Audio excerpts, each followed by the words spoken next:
pagbabalik loob sa iyo, bagamat di marapat ay dumudulog sa iyo upang makamtan ang awa mo. Ang diwa ko'y naninindi kung malayo sa iyo. Ang puso ko'y namimihati kung mawalay sa iyo. Kailan ko pa kaya matitikman ang awa mo? Kailan tatamuhin ang patawad mo? Kay tagal kong nalayo sa'yo, at kay daming mga taong sinaktan ko, at ang siyang inisip ko ay kaginhawahan ko, ipininid sa kapwa puso ko. Ang diwa ko'y naninimdim kung malayo sa'yo. Ang puso ko'y namimighati kung mawalay sa'yo. Kailan ko pa kaya matitikman ang awa mo? Kailan tatamuhin ang patawad mo? Kaya nga, O Diyos, kalugdan mo ang pagbabalik loob sa iyo. Diwa ko'y linisin mo, puso ko ay buksan mo, upang matugunan tawag mo. Ang diwa ko'y naninimdim kung malayo sa'yo. Ang puso ko'y namimigati kung mawalay sa'yo. Kailan ko pa kaya matitikman ang awa mo? Kailan tatamuhin ang patawad mo? Sa ngalan ng Ama at ng Anak at ng Espiritu Santo. Amen. Sumainyo ang Panginoon At sumainyo. sa inyong pagsimba na sa loob ng simbahan o kaisa sa pamamagitan ng patuloy na pagsubaybay sa misa sa Santa Rita de Casia Paris. Naway kayo pagpalain ng Diyos ang inyong intention, ating itataas din sa Diyos. Kasama nating ipinagdarasal ang inyong mga intensyon. At special nating alalahanin ang mga nagpamisa ngayon. May nagpapamisa para sa kaluluwa, sumalangit nawa ang kaluluwang ipinagpamisa ngayon. May mga nagpapasalamat sa Diyos sapagkat anniversary, sapagkat sila tumanggap ng biyaya, sapagkat sa kanilang birthday, katulad ng Bimbong Villena at ng lahat pa nag-birthday ngayon. Atin silang samahan magpasalamat sa Diyos at ipagdasal na patuloy pa namang pagpalain ng Diyos, pati ang kanilang pamilya. Ang mga may mabibigat na suliranin sa buhay, naway sila tulungan ng ating misang ito na mabigyan ng solusyon ang kanilang mga suliranin. Ang mga may sakit na way pagalingin ng Diyos, lalo na ang mga laging kaisa natin sa misa at umaasa sa kagalingan dulot ng mabuti at mapagpagaling ng Diyos. At upang tayong lahat ay maging marapat gumanap sa banal na misa, ating muna ipapahayag ang ating paghingi ng tawad sa Diyos sa lahat nating nagawang mga pagkukulang at kasalanan. Inaamin ko sa makapangyarihan Diyos at sa inyong mga kapatid, lubha akong nagkasala sa isip, sa salita, sa gawa at sa aking pagkukulang. Kaya isinasamo ko sa mahal na Birheng Maria, sa lahat ng mga anghel at mga banal, at sa inyo mga kapatid, na ako'y ipanalangin sa Panginoong ating Diyos. Kawan tayo ng makapangyarihang Diyos. Patawarin tayo sa ating mga kasalanan at patubayan tayo sa buhay na walang hanggan. Amen.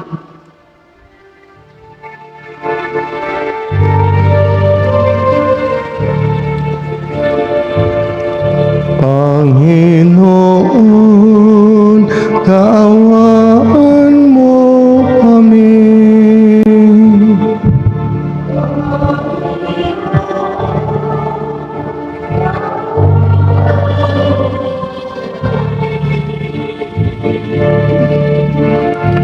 Kristo, kaawaan mo kami.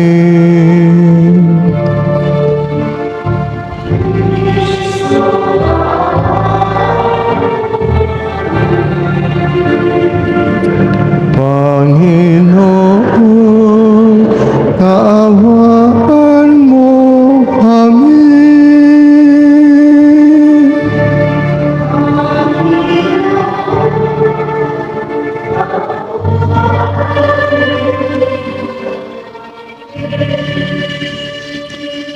Manalangin tayo, Ama naming makapangyarihan, sa iyong pagtataguyod, ang aming ginagawa ay iyong pangunahan at sa iyong tulong ay iyong subaybayan, upang lahat ng aming ginaganap ay sa iyo magbuhat at sa pamamagitan mo rin humantong sa wakas.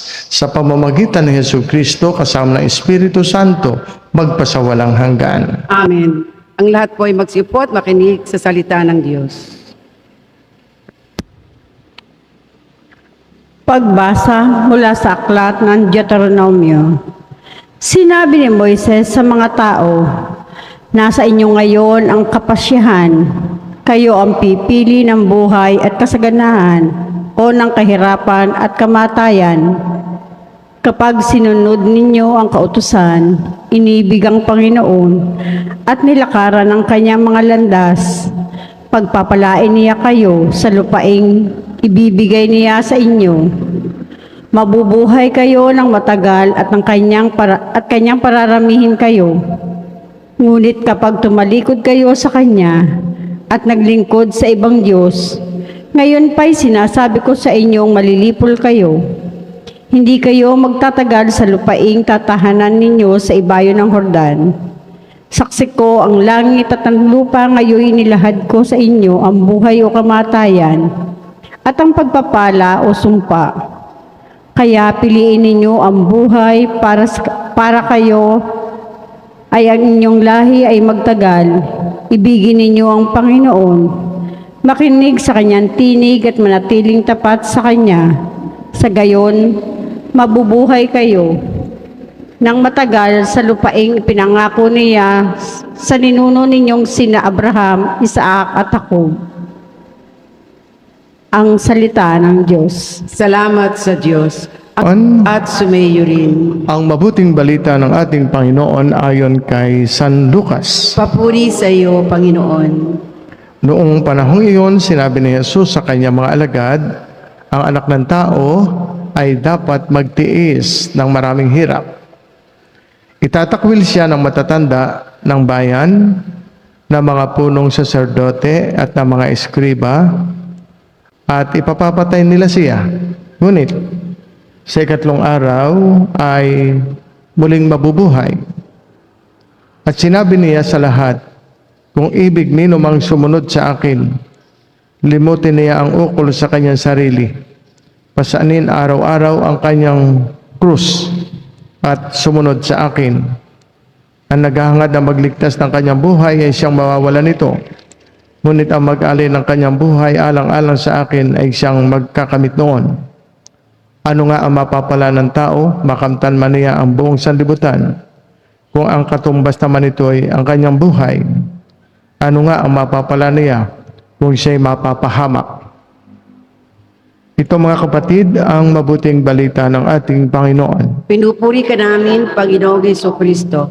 Ang lahat po ay magsiupo at makinig sa pangaral. Magandang umaga po sa inyo lahat. At sa mga kaisa natin sa mesa sa pamamagitan ng online mass, magandang buhay kayo nawa. Tayong lahat naway laging biyayaan, pagpalain ng Diyos. Mga kapatid, kahapon lamang ay tayo ay nagpalagay ng abo sa noo. Ang abong inilagay sa noo ay hindi basta ipinahid na lamang. Ito ay sa pamamagitan ng tanda, sign ng krus. Tanda ng krus. Kaya tayo nagpa-krus, hindi lamang nagpa-abo. Nagpa-krus ng abo sa noo. Samantala, sa banal na ebanghelyo ngayong araw na ito, sinabi ni Jesus, kung sino mang ibig sumunod sa akin, limutin niya ang ukol sa kanyang sarili, pasanin araw-araw ang krus. Sa makatuwid, ito isang paalaala sa atin. Kung tayo ay kung nais nating maging tagasunod ni Jesus, Kristiyano kung tawagin, dapat tayo ay meron gayong willingness to carry our own cross. Dapat tayo handa na magdala ng krus. Huwag nating kalilimutan, ang pagmamahal ay higit na naranasan ng daigdig sa pamamagitan ng krus. Kaya ang pagmamahal ay hindi ganap at maaring hindi totoo kung walang sakripisyo, kung walang pagtitiis para pabor sa kanyang minamahal. At kung ang bawat Kristiyano ay hindi pwedeng maging Kristiyano kung hindi mabubuhay sa pag-ibig, ang bawat Kristiyano kung gayon ay dapat magpasaan ng krus, magtiis, magsakripisyo para maipahayag niya ang kanyang pagmamahal. Kaya we cannot do away from the cross. As Christians, treading the path of Christ, we cannot do away with the cross.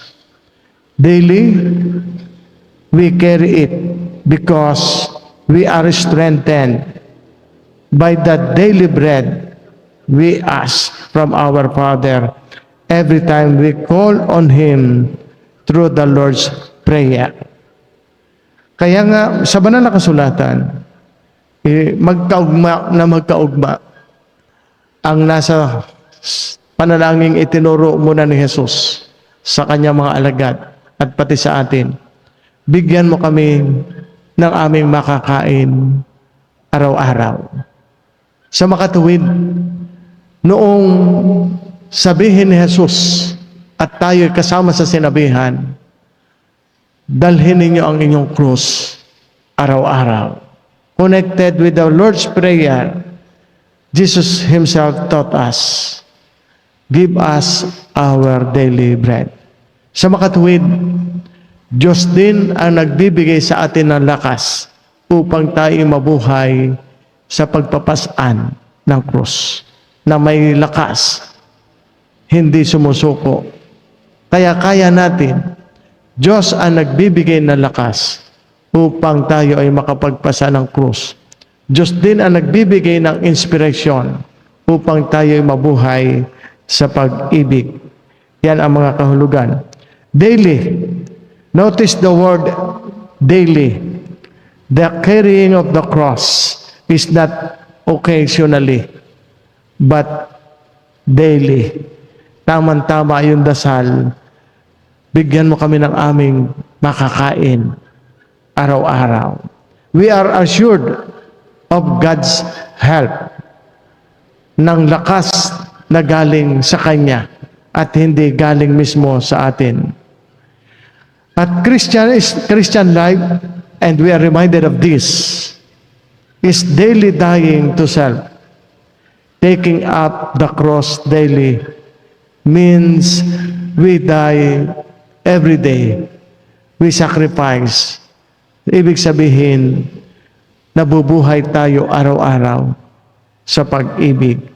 Iyan ang mga paalaala sa atin ng banal na kasulatan. Hindi maaring hindi kasama sa buhay ng tao ang mga sakripisyo, ang pagtitiis kung nais niyang mabuhay sa pag-ibig. But the most important thing about any suffering na ating nararanasan is not how unbearable almost it is, how painful it is, but how purifying it is. Kaya mahalaga doon ay it purifies We experience pains, of course. But more than that, ang mahalaga doon, ito ay nakakapaglinis. It is a purifying sacrifice, a purifying cross. No one passes through this world without suffering. It is therefore, but it is a source of purification. At ito minsan ay nasabi nga ni Saint Teresa of Avila, where the greatest love is, there he sends the greatest suffering. Kaya laging magkaugnay ang pagmamahal at ang sakripisyo, ang pagmamahal at ang krus. In fact, naranasan ng daigdig ang pagmamahal nung si Jesus ay nakabayubay sa krus. And we're there, at saan natin nakita nga ang pagmamahal na iyon? On the cross. There is no any sorrow like the one inflicted on God. At inaganap sa krus. Kaya nga, doon nga nadaman ng daigdig na ang pinakamatinding pag-ibig at pinakamataas na expression of love is suffering, is dying. Kaya yun ang sabi sa atin ng Diyos, mabuhay kayo sa pag-ibig sa pamamagitan ng mga salitang, dalhin ninyo ang inyong krus araw-araw. Pagpalain nawa kayo ng Diyos sa inyong gagawing pag-aalay.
Manalangin kayo mga kapatid, upang itong ating paghahain ay kalugdan ng Diyos samang makapangyarihan. Tanggapin nawa ng Panginoon itong paghahain sa iyong mga kamay, sa kapuren niya at karangalan, sa ating kapakinabangan, at sa buong sambayanan niyang banal. Manalangin tayo, Ama namin lumikha, tunghayan mo ang mga alay namin nasa dambana o sa dambana ay nakahain, upang ang iyong minamagandang loob na ibigay ay aming maihandog sa pagsamba sa iyong ngalan sa pamamagitan ng Jesucristo kasama ng Espiritu Santo magpasawalang hanggan. Amen. Sumainyo ang Panginoon. At sumayo Itaas sa Diyos ang inyong puso at diwa. Tinaas na namin sa Panginoon. Pasalamatan natin ang Panginoong ating Diyos. Marapat na siya ay pasalamatan. Ama naming makapangyarihan, tunay nga marapat na ikaw ay aming pasalamatan.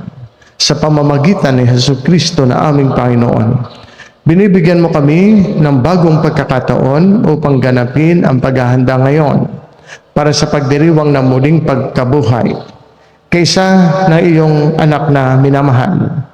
Aming inilalaan ang panahon, ang talino, yaman, para ganapin ang iyong kalooban na ang kapwa-tao ay lubos na damayan.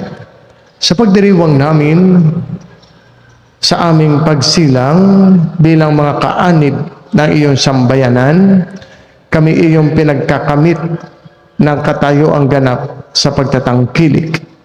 Kaya kaisa ng mga anghel na nagsisiawit ng papuri sa iyo na walang humpay sa kalangitan, kami nagbubunyi sa iyong kadakilaan.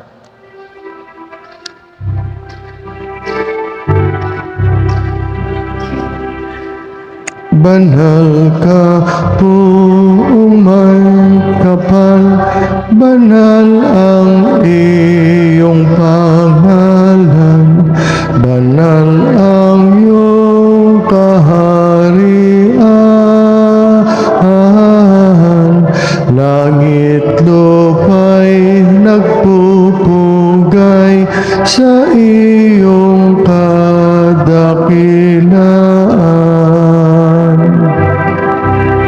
Dinadakila ng lahat ang naparito mong anak na siyang nagmulat sa bulag,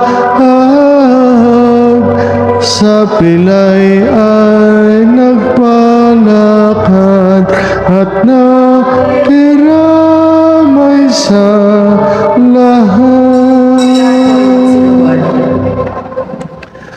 Ama naming banal, ikaw ang bukal ng tanang kabanalan, kaya't sa pamamagitan ng iyong Espiritu, gawin mong banal ang mga kaloob na ito upang para sa amin maging katawan at dugo ng aming Panginoong Hesukristo. Bago niya pinagtiis ang kusang loob na maging handog, hinawakan niya ang tinapay, pinasalamatan kaniya. Pinaghati-hati niya iyon, iniabot sa kanyang mga alagad at sinabi, "Tanggapin ninyong lahat ito at kanin. Ito ang aking katawan na ihahandog para sa inyo."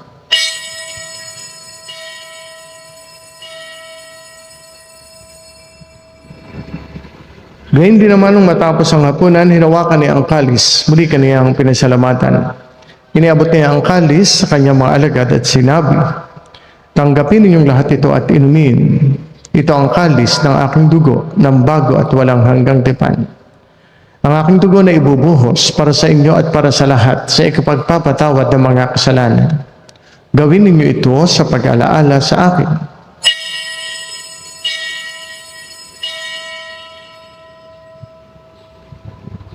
Sama-sama nating ipagbunyi ang misteryo ng ating pananampalataya.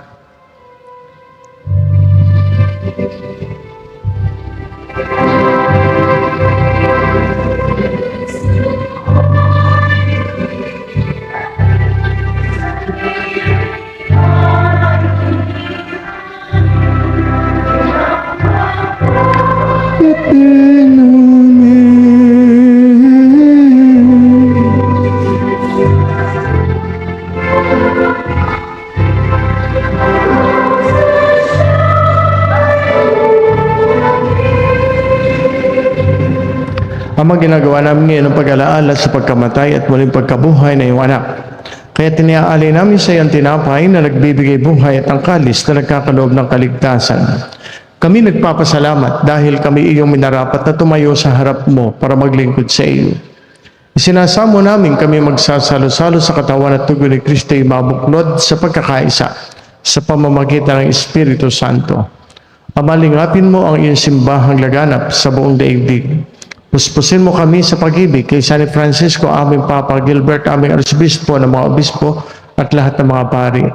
Alalahanin mo rin ang mga kapatid naming nahimlay na may pag-asang sila'y muling mabubuhay. Gayon din ang lahat ng mga pumanaw. Kaawaan mo sila at patuloyin sa iyong kaliwanagan. Kaawaan mo at pagindapatin kaming lahat na makasalo sa iyong buhay na walang wakas. Kay isa na mahal na Birheng Maria, Ina ng Diyos, ni San Jose na kanyang kalinis-linisang esposo, kay isa ng mga apostol, ni Santa Rita de Casia, aming patrona, lahat ng mga martir, lahat ng mga banal, na namuhay dito sa daigdig ng kalugod-lugod sa iyo. May pagdiwang nawa namin ang pagpupuri sa ikararangal mo sa pamamagitan ng iyong anak na aming Panginoong Hesukristo. Sa pamamagitan ni Kristo kasama niya at sa Kanya, ang lahat ng parangal at papuri ay sa iyo, Diyos sa mga makapangyarihan, kasama ng Espiritu Santo magpasawalang hanggan. Amen. Ang lahat po ay magsitayo. Awitin natin ang panalangin nating mga anak ng Diyos. Ama namin,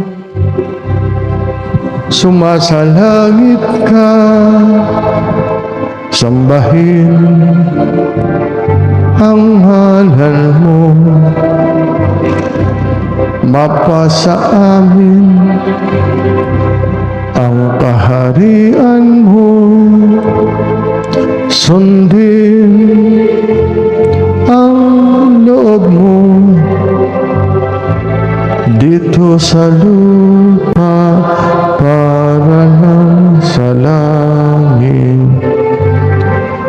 Bigyan mo kami ngayon ng aming kakanin sa araw-araw. At patawarin mo kami sa aming mga sala para ng pagpapatawad namin sa nagkakasala sa amin. At huwag mo kami ipahintulot sa tukso at iadya mo kami sa lahat ng masama. Hinihiling namin kami iadya sa lahat ng masama, pagkalooban ng kapayapaan araw-araw, iligtas sa kasalanan at ilayo sa lahat ng kapahamakan.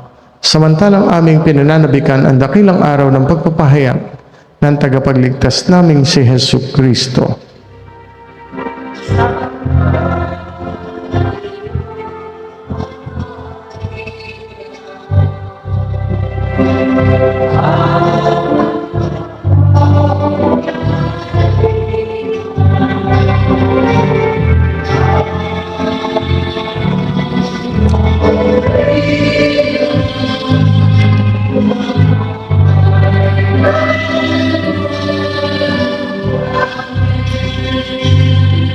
Panginoong Hesukristo, sinabi mo sa mga apostol, kapayapaan ang iniiwan ko sa inyo. Ang aking kapayapaan ang ibinibigay ko sa inyo. Tunghayan mo ang aming pananampalataya, huwag ang aming mga pagkakasala. Pagkalooban mo kami ng kapayapaan at pagkakaisa ayon sa iyong kalooban, kasama ng Espiritu Santo magpasawalang hanggan. Amen. Ang kapayapaan ng Panginoon ay laging sumainyo. At sumainyo rin. Magbatian tayo at maghangad ng kapayapaan sa isa't isa. Sumainyong lahat ang kapayapaan. Peace be with you all.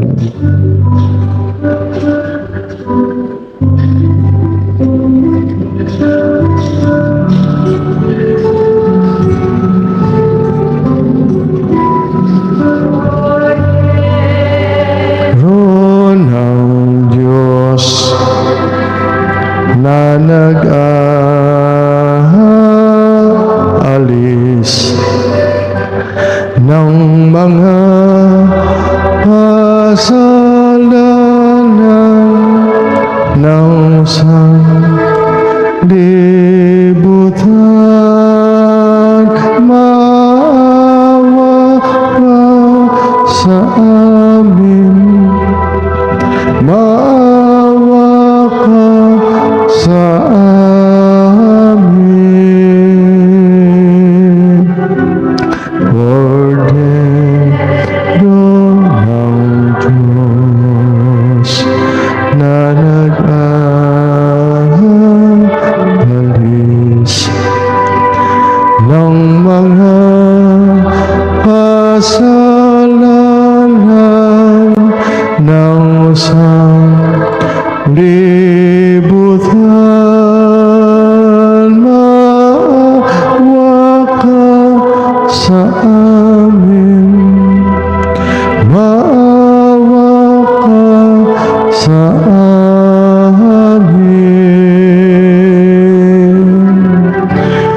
Cordero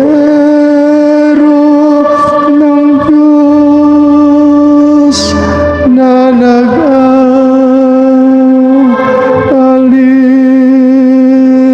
ng mga kasalanan ng sanlibutan, ipagkaloob mo sa amin ang Ang lahat po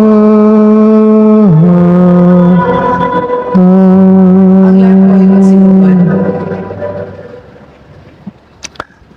Mga kapatid, kapatid, narito si Kristo, ang kordero ng Diyos na nag-aalis ng mga kasalanan ng sanlibutan. Mapapalad ang mga taong inaanyayahan sa kanyang banal na piging. Panginoon, hindi ako karapat-dapat na magpatuloy sa iyo. Ngunit sa isang salita mo lamang ay gagaling na ako.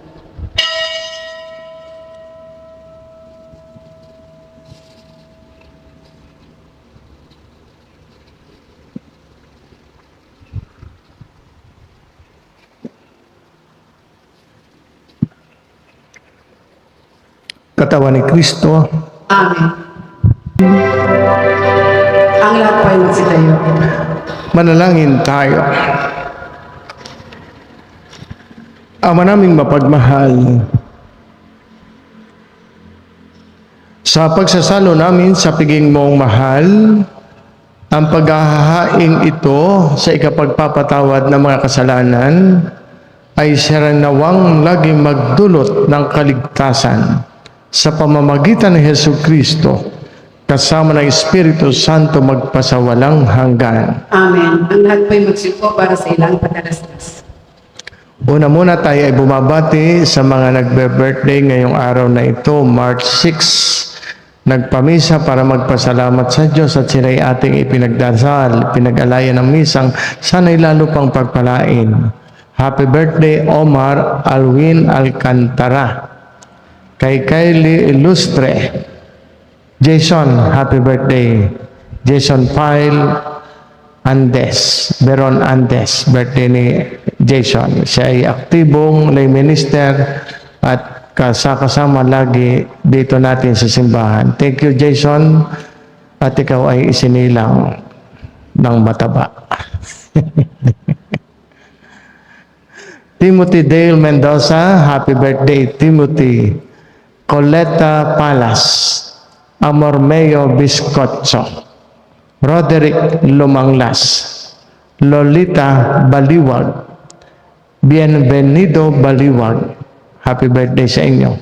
Kay Marilyn Buong Galing, at sa anak ng lagi nating taga-subaybay sa misa dito, ni Tita Dory at saka Pat Villena, anak nitong panganay, mabait na anak ito.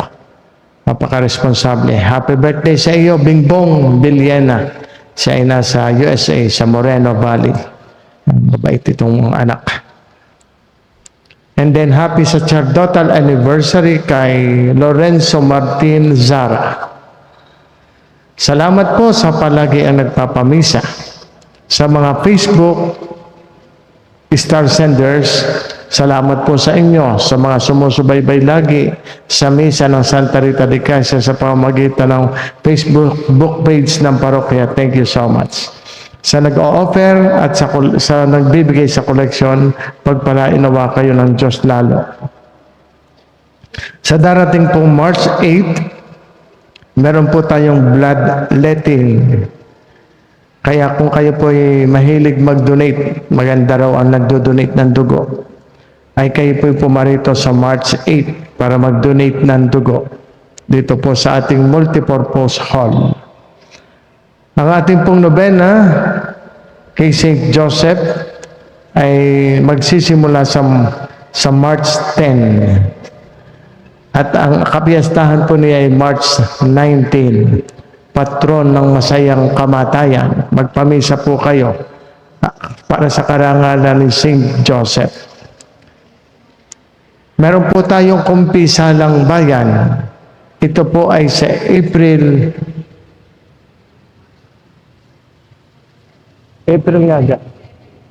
April 27. Yan. May kumpilang bayan.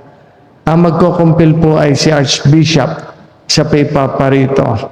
Kaya yung pong 12 years old na pataas na wala pang kumpil ay pakumpilan po ninyo. Sige po, magsitayo na po kayo. Sumainyo ang Panginoon. At sumainyo rin. Pagpalain nawa kayong lahat na makapangyarihang Diyos Ama, Anak at Espiritu Santo. Amen. Tapos na ang pagdiriwang natin ng banal na misa. Humayo kayo mapayapa. Salamat sa Diyos.